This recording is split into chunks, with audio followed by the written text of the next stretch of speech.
Let's talk about leadership. It's a subject I surely have not mastered. However, I have come across through my experiences, trials, and errors a few insights through my half century of living that may be of service to you. I'd like to share just a few of them. After reading dozens of books about leadership and interviewing proven leaders in Christian ministry, law enforcement ministry, and throughout the private and public sectors, I discovered one common denominating factor that continually revealed itself as an attribute of their character that greatly contributed to their success. Regardless of these individuals' backgrounds, they had first learned to lead themselves many years before they became known as leadership gurus in their respective fields. These individuals set a course of action to follow and stuck with their plan through thick and thin, going through the mud and the muck. Each day, week, month, and year, they did what was required until they built a structure that reflected the image they had in their imagination. These proven men and women had understood the leadership started with personal goals and the daily necessary habitual actions that prepared them to be successful in their ambition to reach the goal they had so assiduously set for themselves and for those within their areas of influence, like their teams, their organizations, their agencies.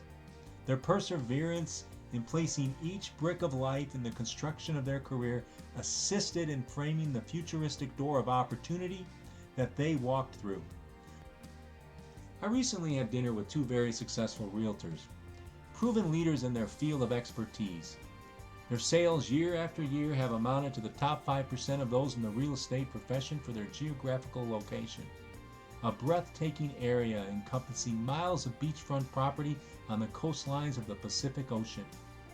I asked one of these realtors what were three main causes for the success achieved in a field that so many are unsuccessful in. The first response she gave was, "You must choose to work with a committed mindset." She explained that to be an effective leader, you must choose to sacrifice and give up something with the expectation of receiving a prosperous yield in return. That could be your time. Undergird your efforts with intelligent work and mix that with your experiences as you listen to what people say they need and want. She explained the importance of not repeating the same mistakes that haven't proven effective over a season or two, then changing the course of action. She went on to say, if the client wants a ranch-style home and all you have is a condo on the beach to show them, you don't try to sell them the condo on the beach. She told me that when looking for a house for a client, she treats everyone the same way she would treat her daughter if her daughter was in the market for a house. She said, "I would never make a sale if it was bad for the client. I have lost many sales in the short run, but my long-term success is what matters most to me." Now, of course, this is good advice for all areas of our lives.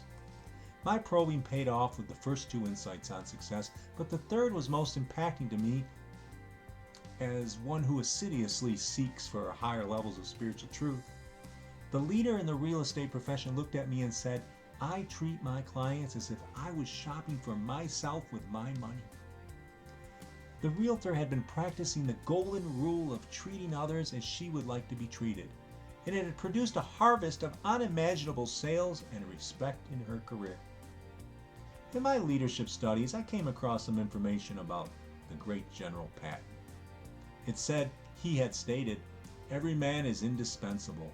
Always have a man trained and ready to take over your job in case you are killed. The test of your ability is whether you can be killed and nothing would be lost." That's quite a standard. Dynamic leaders, coaches, and the like have an innate ability to ensure that even when they lose a few all-stars and maybe even an MVP along the way, their organization or team continues to perform with excellence and expertise despite the setbacks they experience along the way. My studies on General Patton provided me an image of a general who was motivated by the love he had for his troops and their long-term interests. It has been said that he never asked those under his command to do anything he was not willing to do himself. Sounds like servant leadership. The common theme I observe in my leadership studies is that leaders do not look at what people are, but they recognize the potential of what they can become. and pull it out of them through empowerment and mentorship. Jesus obviously practiced this leadership philosophy on more than one occasion with his disciples. On the wall of my home, I have a picture of Harry Truman with a quote that reads, "It's amazing how much you can get accomplished if you don't care who gets the credit." That was true during his holiday on earth, and it remains today and will tarry forever. After all, it's doubtful that Solomon of the Bible laid one brick in the building of the temple attributed to his wisdom and leadership. The truth of the matter is simply this: we are interdependent. We need each other. And the more we flow in the unity and the greatness of interconnectedness, the greater the accomplishments of our efforts will be. Find a local church, nonprofit, or any business that is meeting the needs of the community, and you will most likely discover a true leader behind running the show, behind the curtain, ensuring all intricate parts are working together like an exquisite perpetual watch. This is why many qualified leaders who have started churches and compelled their parishioners to serve have prepared a successor so that they could go into a new chapter of their life.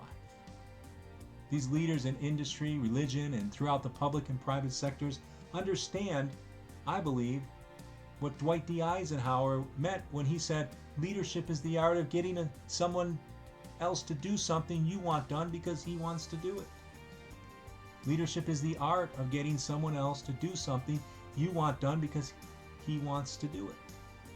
Furthermore, to be a leader, one must be a visionary. I agree with Theodore M. Hesburgh of Notre Dame, who so plainly stated, the very essence of leadership is that you have to have vision. You can't blow an uncertain trumpet. How can people who have not set a course of navigation lead anyone anywhere? They are the blind leading the blind. To be a servant leader, an individual must first know God, their Creator. Without a personal relationship with one's Creator and a divine vision, he, she, or they will trip and fall, having to repeat the same test over and over again until they learn to tap into the truth. Furthermore, it's important to note that just because we can inspire people to follow us, it doesn't necessarily mean we are godly leaders. I can think of a lot of people that led a lot of others in history, but we wouldn't say that they had a righteous cause. The number one qualification for being a godly leader is to be led by God's Spirit. Godly leaders have loyal followers standing by them, even when it is not convenient, beneficial, or career-enhancing to do so. As servant leaders, we are not only led by our Creator, but we demonstrate godly character through our integrity, service, and accountability. We serve those who have been forgotten by humanity. We serve Him even when no one is looking. We're not pompous, we're not proud, we're not boisterous, we're not overbearing, we're not dictators. On the contrary, we strive to maintain reasonableness. We yield the power that has been entrusted with us with an understanding that our Creator is holding us accountable, and we are constantly aware that if we want to be great leaders, we must focus on serving rather than being served. The leadership qualities that Jesus demonstrated consisted of service, sacrifice, and accountability towards those whom He led. Service through washing the feet of His disciples, sacrifice through going to the cross, and accountability through living a life of exampleship for all of us to follow.